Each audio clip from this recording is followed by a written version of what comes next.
What would you do if you uncovered a secret so dangerous it could destroy everything you've built? A company owner goes undercover to catch whispers of betrayal, but what he overhears is far more sinister. Two employees, a cryptic conversation, and a plot that could shake his entire world. When the truth comes out, his response will leave you speechless. Stay tuned, because this is a story you cannot afford to miss. Tell us where you're watching from. We love hearing from you. And don't forget to subscribe for more stories that will leave you speechless.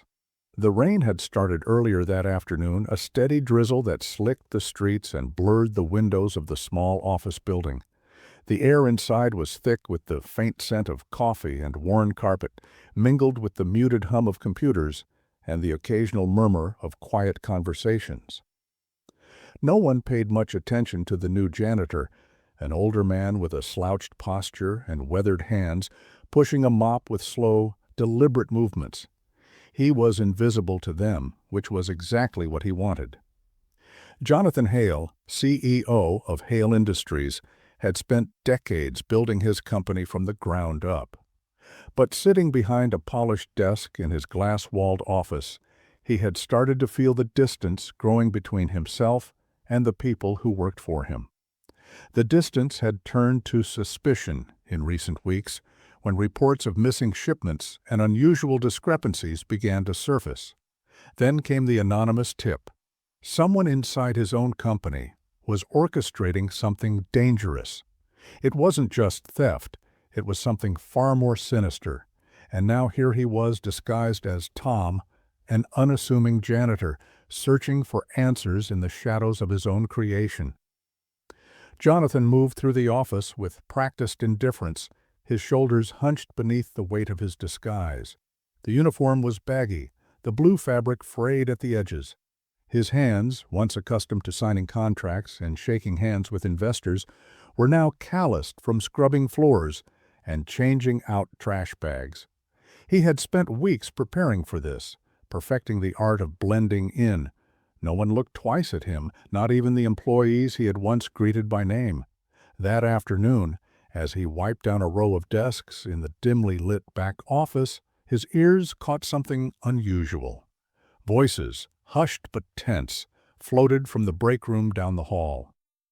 Jonathan hesitated, his hand tightening around the rag he was holding. The break room door was slightly ajar, and from his angle, he could see a sliver of movement inside. Two figures stood near the coffee machine, their backs partially turned to the doorway. "I'm telling you it's too risky," one of them said, his voice sharp with frustration. It was the younger man, Rob, a mid-level logistics manager with a reputation for being ambitious to a fault. Jonathan remembered seeing him once in the hallway, barking orders into his phone, a bundle of nervous energy. "Do you think I don't know that?" The second voice belonged to someone calmer, older.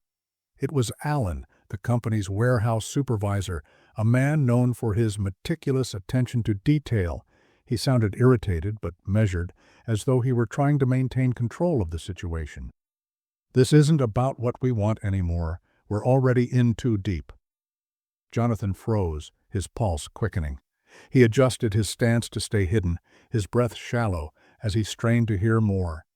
The rain outside picked up, the rhythmic patter against the windows masking some of their words, but the tone was unmistakable. This wasn't a casual conversation.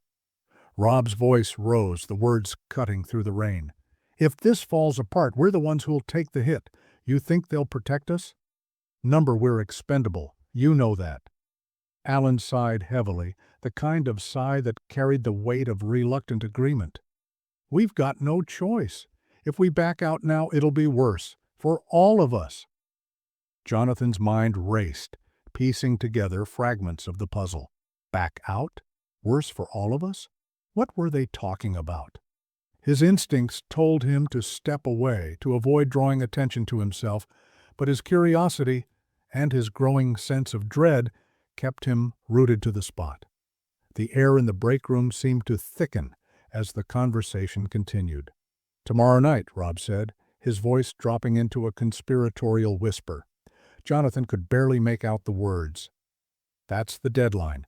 After that, we're done. We just need to make sure everything goes smoothly until then." Alan muttered something in response, but it was too quiet to hear. Then, suddenly, the break room door creaked open wider. Jonathan jerked back, heart pounding, and ducked around the corner, gripping the handle of his cleaning cart. His back pressed against the wall as he listened to the shuffle of footsteps coming closer. Alan's voice was gruff but casual as he stepped out into the hallway. "We'll finish this later. Just stay focused." Jonathan heard Rob grunt in agreement, and the sound of footsteps faded down the corridor. He let out a slow, shaky breath, his mind reeling. Tomorrow night. Whatever they were planning, it was imminent, and from the sound of it, they weren't acting alone. Jonathan glanced toward the break room, debating whether to risk stepping inside. His hands itched to search for clues, but he couldn't afford to get caught, not yet. Instead, he adjusted his cart and resumed his cleaning routine, his expression carefully blank. Inside, his thoughts churned. Who else was involved? What were they planning? And how far was he willing to go to uncover the truth? As the rain continued to drum against the building, Jonathan knew one thing for certain. He wasn't just uncovering a dangerous secret. He was stepping into a world where every move would have consequences, and one wrong step could destroy everything he had built. The next day dawned with an uneasy calm, the kind that sits heavy in the air before a storm. Jonathan arrived early, pushing his cleaning cart through the quiet halls before most of the staff filtered in. The silence gave him time to think, but the more he replayed Rob and Alan's conversation, the more questions surfaced. Why had they mentioned being expendable? Who were they working for, and what did tomorrow night signify? He needed answers, and he needed them soon. As the morning unfolded, Jonathan kept a careful eye on Rob and Alan. He moved from room to room, pretending to mop the already clean floors while tuning in to the office chatter. Rob was his usual tense self, tapping furiously on his keyboard and snapping at anyone who interrupted him. Alan, on the other hand, moved like a shadow, keeping to the warehouse and rarely stepping into the main office. Jonathan couldn't shake the feeling that Alan's calm demeanor was masking something deeper, something dangerous. Midway through the morning, an opportunity presented itself. Alan had stepped out of the warehouse, leaving the heavy metal door slightly ajar. Jonathan glanced around to ensure no one was watching and slipped inside. The space was vast, rows of shelves stacked high with boxes and equipment. The air smelled faintly of wood and metal, and the dim fluorescent lights cast long shadows across the floor. Jonathan moved quickly but cautiously, scanning for anything out of place. Near the back of the warehouse, tucked behind a stack of pallets, he found something that made his breath catch: a clipboard with a detailed inventory sheet. Several items were marked with a small red X. He traced his finger down the list: high-value electronics, industrial tools, even chemical supplies. It was a bizarre mix, but one thing stood out. Many of these items were listed as pending shipment, yet Jonathan knew they were supposed to have already been delivered to clients.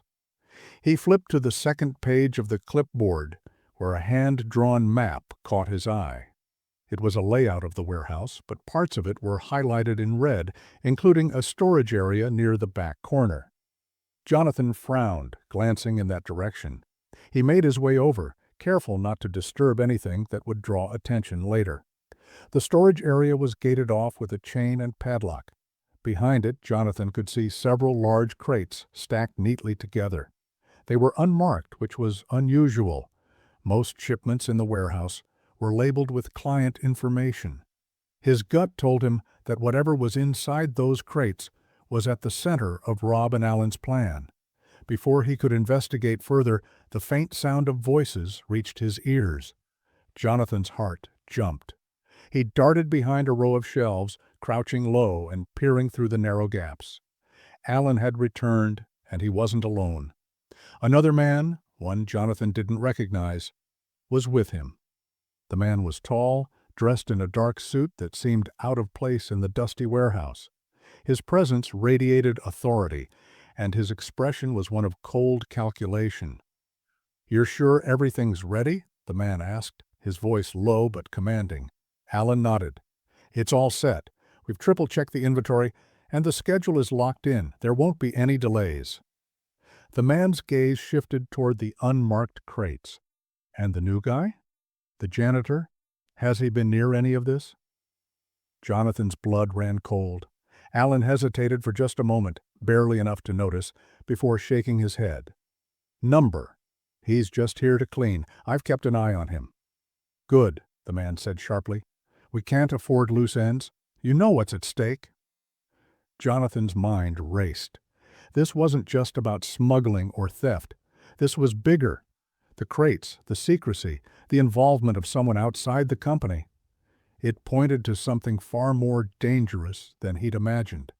He stayed frozen in place, barely breathing, as the two men moved closer to the locked storage area. The suited man crouched near one of the crates, tapping it lightly with his knuckles. "Tomorrow night," he said. "This shipment goes out, no excuses. If there's even a hint of trouble, I'll deal with it myself." Alan's voice was steady, but there was a hint of unease. "There won't be trouble." Jonathan waited until the two men left the warehouse before he dared to move. His legs felt stiff as he stood, his mind buzzing with questions. Who was the man in the suit? What was in those crates? And what would happen if tomorrow night didn't go according to plan? As he stepped out of the warehouse and back into the bustling office, he knew he couldn't keep waiting on the sidelines. Whatever was happening here, it wasn't just about protecting his company anymore. Lives could be at stake, and he was running out of time to uncover the truth. Jonathan spent the rest of the day walking a tightrope between blending in and gathering information. The tension in the office was palpable, an undercurrent that even the most oblivious employees seemed to sense. Conversations were hushed, and glances were exchanged with just a little too much caution. Jonathan's every instinct screamed that something was on the verge of breaking. The man in the suit lingered in the building far longer than expected. He rarely left Alan's side, pacing between the office and the warehouse with the air of someone used to being in control. Jonathan pretended to clean the hallway as the man passed, catching snippets of sharp-clipped exchanges. Words like shipment, midnight, and contingency floated past him, each one adding another layer to the growing mystery. By the time evening rolled around, most of the office staff had left for the day, their cubicles darkened and silent. Only a skeleton crew remained, including Alan and Rob, who were stationed in the warehouse under the pretense of organizing inventory. Jonathan knew better. He lingered in the break room with his mop and bucket, watching the hallway for any sign of movement. It wasn't long before Rob stormed past, muttering under his breath. Jonathan barely had time to process the sight before Alan followed, his expression tense. Jonathan waited for a moment, then abandoned his cleaning supplies and slipped into the shadows, trailing them from a distance. The two men disappeared into the warehouse, the metal door groaning shut behind them. Jonathan hesitated, pressing himself against the cold concrete wall outside. He couldn't hear much from this distance, only the faint sound of raised voices. Risking exposure, he crept closer and peeked through the narrow glass panel in the door. Alan and Rob stood near the locked storage area, gesturing wildly as they argued. Rob's face was flushed, his voice rising with each word. "And if he finds out, we're screwed. You know that, right? We'll be left holding the bag while he walks away clean." Alan's reply was low and firm, but the words hit Jonathan like a gut punch. "That's why we stick to the plan. No deviations, no second-guessing. We don't have a choice." Jonathan's pulse quickened. It was becoming increasingly clear that whoever he was, this man had a stranglehold on them, forcing them into a situation they couldn't escape. The crates, the deadline, the secrecy, it all pointed to something illegal, perhaps dangerous enough to destroy lives. Just as Jonathan considered slipping away, Rob slammed his fist against the nearest shelf. The sound echoed through the warehouse, making Jonathan flinch. "I'm done with this," Rob said, his voice shaking. "You can handle tomorrow night on your own. I'm not going down for this." Alan stepped closer, his voice dropping to a near growl. "If you walk away now, you'll be going down for a lot worse than this. You think he's going to let you out clean? You've seen what happens to people who try." The silence that followed was deafening. Rob looked away, his jaw clenched, and for a moment Jonathan thought he might lash out. But instead, he shoved his hands in his pockets and stalked off toward the back exit. Alan watched him go, his shoulders sagging under the weight of what was clearly a no-win situation. Jonathan waited until the door clanged shut behind Rob before stepping away from the glass. His mind was a storm of conflicting emotions. Part of him wanted to confront Alan directly, to force the truth out of him. But another part, the logical, calculating side that had built his company, knew that he needed more information before he made his move. He needed to understand the full scope of what was happening. Slipping out of the warehouse, Jonathan made his way to the janitor's closet, where he kept a notebook hidden in the back of a supply shelf. Over the past few days, he had started jotting down everything he overheard. Cryptic phrases, timelines, names. Tonight, he added two new pieces to the puzzle: Rob's apparent desperation to escape, and Alan's chilling remark about what happened to those who tried. He flipped back through the pages, searching for anything he might have missed. That's when a single word jumped out at him, a name he had heard during a passing conversation the day before. Simon. Jonathan's stomach twisted. Simon had been a junior employee, a quiet but hard-working man who had suddenly left the company a few weeks ago. At least, that was the official story. But now, Jonathan wondered if Simon had been more involved than anyone realized, and if his departure hadn't been as voluntary as it seemed. The rain started again as Jonathan left the building, walking through the dimly lit parking lot toward his car. His shoulders were hunched, his thoughts a tangled mess. He felt the weight of the situation pressing down on him, heavier than ever. This wasn't just about protecting his company anymore. It was about uncovering a truth that someone, perhaps multiple people, would kill to keep buried. Tomorrow night loomed large in his mind, a ticking clock counting down to an event that could change everything. For the first time, Jonathan wasn't sure if he was ready for what he might find, but he knew one thing for certain: he couldn't turn back now. The next morning arrived with an unsettling stillness, as though the world itself was holding its breath. Jonathan entered the office earlier than usual, his disguise intact, but his mind sharper than ever. The memory of Alan's ominous words echoed in his thoughts, alongside Rob's fear-filled declaration. This wasn't just a mistake or a crime of opportunity. It was a deliberate operation, orchestrated by someone with both power and control. Jonathan couldn't shake the feeling that he was running out of time. The office buzzed with an energy that felt artificial, as if everyone was pretending nothing was wrong. Employees moved through their routines with smiles plastered on their faces, but Jonathan could see the tension in their eyes. Alan was unusually quiet, staying near the warehouse as though standing guard. Rob, on the other hand, was conspicuously absent. His desk sat empty, the computer monitor dark. Jonathan caught snippets of whispers among the staff about Rob calling in sick, but it didn't sit right with him. It felt like a retreat, a calculated decision to distance himself from whatever was coming. Jonathan decided to act. He pushed his cart down the hall, keeping an eye on Alan's movements.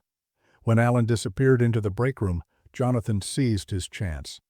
He slipped into Alan's office, closing the door quietly behind him. The small space was cluttered with paperwork, binders, and a faint smell of coffee that seemed to have seeped into the walls. On the desk sat Alan's laptop, its screen locked but still powered on. Jonathan's fingers hesitated over the keyboard, knowing the risks. If Alan caught him, it would all be over. But the stakes were too high to ignore. He quickly scanned the desk, finding a sticky note tucked beneath a stapler. On it was a hastily scribbled password, a for shipment 22. Jonathan typed it in, his hands trembling, and watched as the screen unlocked. The laptop was a trove of information. Shipment schedules, employee rosters, and email exchanges filled the screen. Jonathan scrolled through them quickly, searching for anything that might tie Alan to the unmarked crates in the warehouse. His eyes landed on an email thread marked Priority Confidential. The subject line read, Final Shipment Coordination, January 24th, today's date. Jonathan clicked it open, his pulse quickening. The thread was between Alan and an unnamed recipient who signed off only as M. The messages outlined a detailed plan for moving the crates, with precise timing and a secondary location listed in case of an emergency. The recipient's tone was cold and commanding, much like the man in the suit Jonathan had seen the night before. One line stood out. Ensure all personnel involved are clear on the consequences of failure. No mistakes, no loose ends. Midnight is non-negotiable. Jonathan's breath caught as he read the final message from Alan. Understood. We're ready. No one suspects a thing. No one suspects a thing. The words struck him like a blow. They had no idea the owner of the company was the one prying into their plans.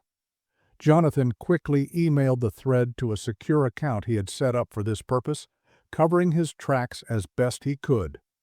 He erased the login history and closed the laptop just as the faint sound of footsteps reached his ears. Jonathan's heart raced as he ducked behind a filing cabinet. The office door creaked open and Alan stepped inside. He paused, glancing around the room, his brows furrowed.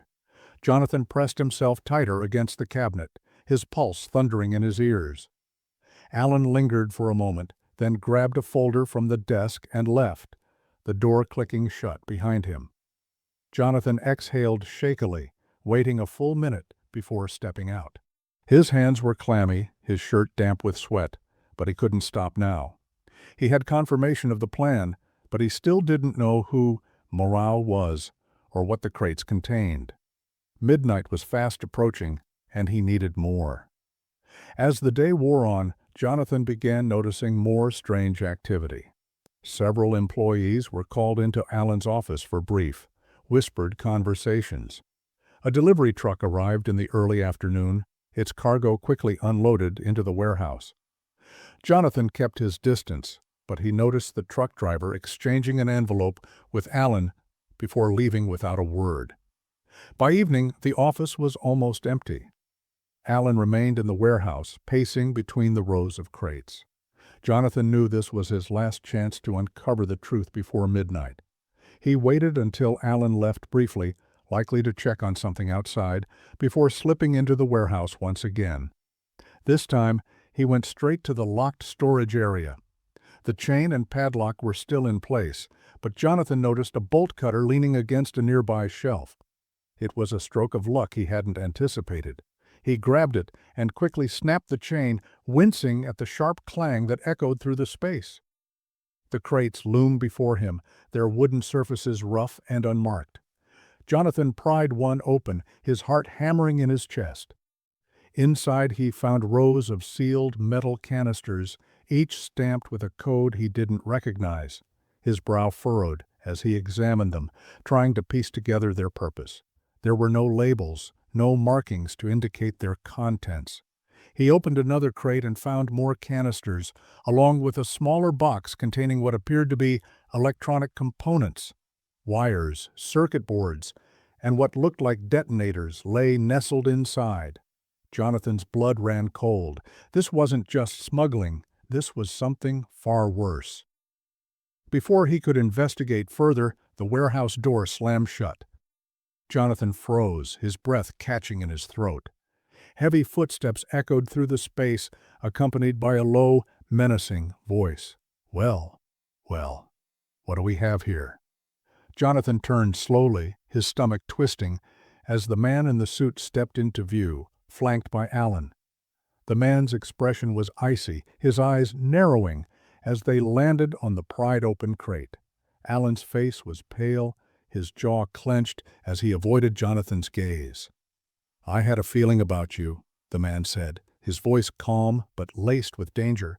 "Now, let's have a little chat about who you really are." Jonathan felt the weight of the moment sink into his chest. The game was up, and midnight was still hours away. The air in the warehouse seemed to tighten, the cold, fluorescent lights casting sharp shadows across the room. Jonathan stood frozen, his mind racing, as the man in the suit strode closer, his polished shoes clicking against the concrete floor. Alan lingered behind him, his shoulders stiff, and his eyes darting nervously between Jonathan and the crates. It was clear that, for all his composure earlier, Alan was just as trapped in this as Rob had been. "Well?" The man's voice cut through the silence like a blade. "I'm waiting. Who are you? And what are you doing here?" Jonathan swallowed hard, his hands clenching at his sides. His years of navigating high-stakes negotiations kicked in, forcing him to stay calm, even as his pulse thundered in his ears. "I'm just the janitor," he said, keeping his voice steady. "I heard something strange earlier and got curious. I didn't mean any harm." The man's lips curved into a faint, humorless smile. "The janitor, huh? You must think I'm stupid." He stepped closer, his sharp eyes scanning Jonathan from head to toe. "You've been snooping around all week. Don't think I haven't noticed." Jonathan's heart sank. His disguise had been good enough to fool the employees, but this man was sharper, more calculating. Whoever he was, he had been watching Jonathan as closely as Jonathan had been watching everyone else. Alan shifted uneasily, clearing his throat. "Maybe he really is just the janitor," he said, though his tone lacked conviction. "We don't need to make a scene." The man in the suit turned to Alan, his expression hardening. "Shut up. You don't get to make that call." He looked back at Jonathan, his eyes narrowing.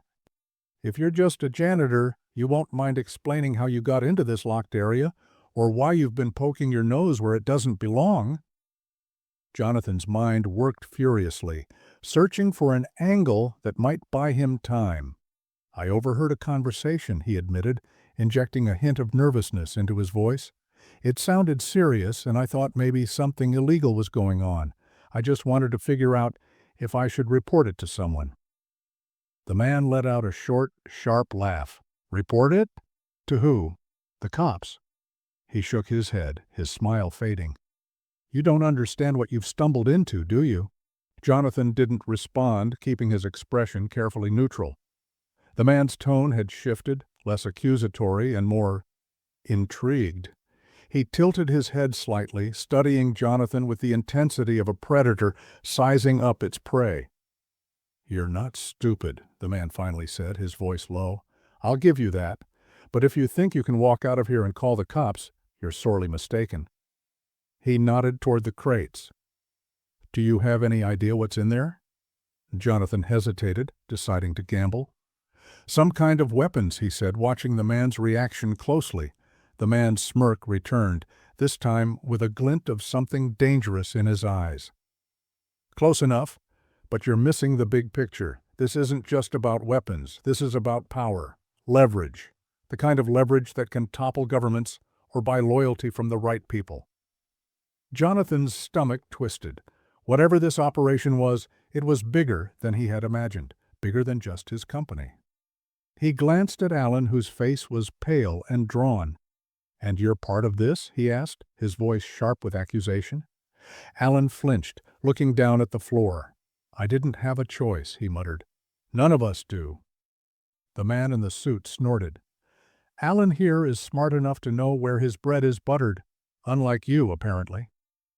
He stepped closer to Jonathan, his expression hardening. "Now, I'm going to ask you one last time. Who are you?" Jonathan took a slow breath, knowing he was out of room to maneuver. The truth was the only weapon he had left. "I'm Jonathan Hale," he said evenly, meeting the man's gaze. "The owner of this company." The warehouse fell silent. Alan's eyes widened in shock, and even the man in the suit seemed momentarily caught off guard. But the surprise quickly morphed into something else, amusement. He chuckled, shaking his head. "Well, Isn't that something? The big boss himself playing janitor. I have to admit, that's impressive. Jonathan stayed silent, his jaw tight. He could feel the shift in the room, the growing sense of danger pressing down on him. The man's amusement faded as he stepped even closer, his voice dropping to a threatening whisper. "Here's the thing, Mr. Hale. You've made a big mistake coming down here. You think you can stop this? Expose us? You're one man against a machine, and machines don't break for people like you." Jonathan held his ground, refusing to show fear. "You're right," he said. "I can't stop this alone. But I don't need to. I've already gathered enough evidence to blow this operation wide open. Emails, conversations, shipments. It's all been recorded. And if I don't check in with someone I trust by midnight, it's all going public." The man froze, his expression darkening. Alan's breath hitched audibly, and Jonathan could see the cracks in his confidence. The man in the suit didn't respond immediately, his jaw working as though he were considering his next move. Finally, he stepped back, his eyes narrowing. "You think you're clever," he said, "but you just made yourself a target. Midnight, huh? Let's see if you make it that far." He turned sharply, motioning to Alan. "Lock everything down. No one leaves this building without my say-so." As the man stormed out of the warehouse, Alan hesitated, his gaze lingering on Jonathan. There was something almost apologetic in his eyes before he followed, leaving Jonathan alone with the open crates and the weight of what he'd just unleashed. Midnight was coming, and now it wasn't just the company at stake, it was his life. The warehouse felt colder, emptier after Alan and the man in the suit left. The open crates stood like silent witnesses to the enormity of what Jonathan had uncovered. His mind raced, piecing together everything he had seen and heard. Weapons, electronics, chemicals. This wasn't just a smuggling operation. It was something far worse, something with the potential to destroy lives on a scale he hadn't imagined. Jonathan knew he had limited time. The man in the suit had left with a threat hanging in the air, and the building was now effectively on lockdown. He needed to act fast if he was going to expose this operation and get out alive. Reaching into his pocket, he retrieved the burner phone he had hidden earlier. It was his lifeline, his only connection to the outside world. He quickly typed a message to a trusted contact, a former journalist turned whistleblower he'd worked with in the past. Evidence collected, dangerous operation, weapons, tech, chemicals, backup plan needed, midnight is critical. He hit send and hoped the message would reach its recipient before anyone realized what he was doing. But even as he put the phone away, Jonathan knew he couldn't rely on outside help alone. He had to gather more evidence, enough to make it impossible for the people behind this to cover their tracks. Jonathan slipped out of the warehouse and made his way to the main office. The halls were eerily quiet, the hum of fluorescent lights the only sound. Most of the employees had gone home, but a few lingered, their expressions guarded. Jonathan avoided eye contact, keeping his head down as he moved toward Alan's office.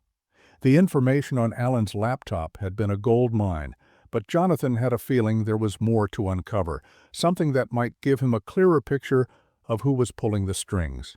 The door to Alan's office was locked, but Jonathan had prepared for this. Earlier in the week, he had swiped a spare key from the maintenance closet, knowing he might need access to restricted areas. He unlocked the door and slipped inside, closing it softly behind him. The room was as cluttered as before, papers and files scattered across the desk. But Jonathan's attention was drawn to a locked filing cabinet in the corner. Kneeling down, he inspected the cabinet. The lock was old, and with some effort he managed to pry it open using a screwdriver from his janitorial cart. Inside were folders marked with cryptic labels. M Directive, Logistics, Personnel Files. Jonathan grabbed the one labeled M Directive and opened it. The contents confirmed his worst fears. Inside were detailed documents outlining the operation, codenamed Project Meridian.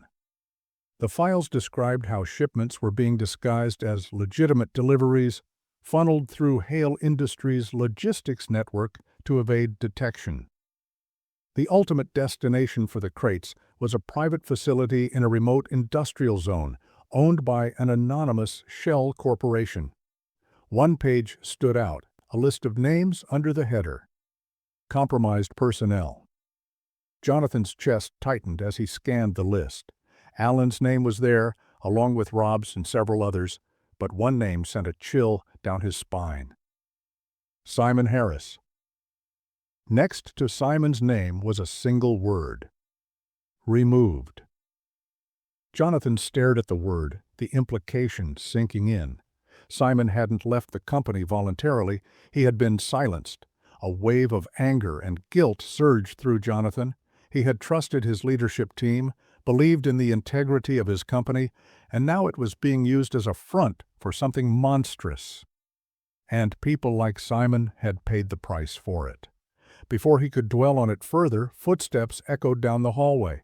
Jonathan quickly returned the files to the cabinet and locked it, then moved to the desk, pretending to clean as the door opened. Alan stood in the doorway, his face pale but stern. "What are you doing in here?" Alan's voice was sharp, but there was a tremor beneath it. Jonathan straightened, forcing a sheepish smile.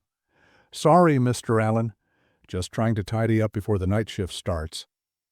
Alan's eyes narrowed, but he didn't push further. "You shouldn't be in here," he said. "Get back to your usual rounds. Now." Jonathan nodded and slipped past Alan, his heart pounding. He could feel Alan's eyes on his back as he walked away, but he kept his pace steady, resisting the urge to look over his shoulder. Once he was out of sight, he ducked into a supply closet and exhaled deeply. He needed to stay one step ahead if he was going to make it through the night. As midnight drew closer, the building's atmosphere grew heavier. Jonathan noticed more movement in the warehouse. Alan and two other employees loading crates onto a transport truck under the watchful eye of the man in the suit. The truck's engine rumbled softly, a reminder that the clock was ticking. Jonathan knew he had to act before the shipment left the premises. Slipping into the shadows, he moved toward the truck, careful to avoid the warehouse security cameras. He crouched behind a stack of pallets and watched as Alan and the others worked. They were efficient, their movements precise, but Jonathan noticed something. Alan's hands were trembling as he lifted one of the smaller crates. It was a small crack in his otherwise composed demeanor, but it gave Jonathan a flicker of hope. Alan might still be reachable, still capable of breaking under the pressure. The man in the suit barked orders, his voice carrying across the warehouse. "This needs to be out of here in 10 minutes. No delays." Jonathan took a deep breath, his mind racing. He had the files, the emails, and now the location of the shipment's destination. But he needed one final piece, something that would tie everything together. And for that he would have to confront Alan directly. It was a gamble, but it was the only way. Jonathan stepped out from the shadows, his voice calm but firm. "Alan." The warehouse fell silent as everyone turned to look at him. Alan's face went pale, and the man in the suit stiffened, his expression darkening. Jonathan took a step forward, his gaze locked on Alan. "You don't have to do this," he said. "You know what's in those crates. You know what it will do. You still have a choice." Alan opened his mouth to respond, but the man in the suit cut him off. "Enough," he snapped. "You don't get to walk in here and play the hero, Mr. Hale. This ends now." The man reached into his jacket, and Jonathan's heart stopped. But before he could pull out whatever he was reaching for, Alan stepped between them, his hands raised. "Wait," Alan said, his voice trembling. "Maybe he's right." The tension in the room reached a breaking point, and Jonathan could feel the weight of the moment pressing down on everyone. Midnight was minutes away, and the next move could decide everything. The warehouse seemed to hold its breath, the weight of the moment pressing down on everyone. Alan stood frozen between Jonathan and the man in the suit, his hands trembling as his conflicted gaze darted back and forth.